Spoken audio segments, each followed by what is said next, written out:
Hi guys, good morning. ఈరోజు వచ్చేసి egg curry ఎలా చేయాలో చూపిస్తా, ఓకేనా?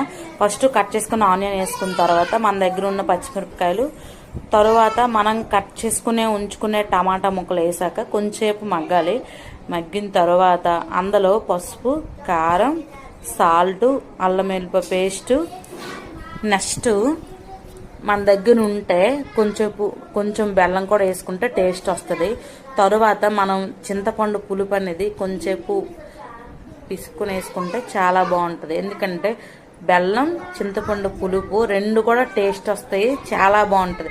నేనైతే ఎప్పుడు అలాగే చేస్తాను, మీరు కూడా ఒకసారి అలాగే ట్రై చేయండి. తర్వాత ఎగ్స్ వేసుకొని లాస్ట్లో కొత్తిమీర వేసుకొని దించుకుంటే సూపర్ వస్తుంది.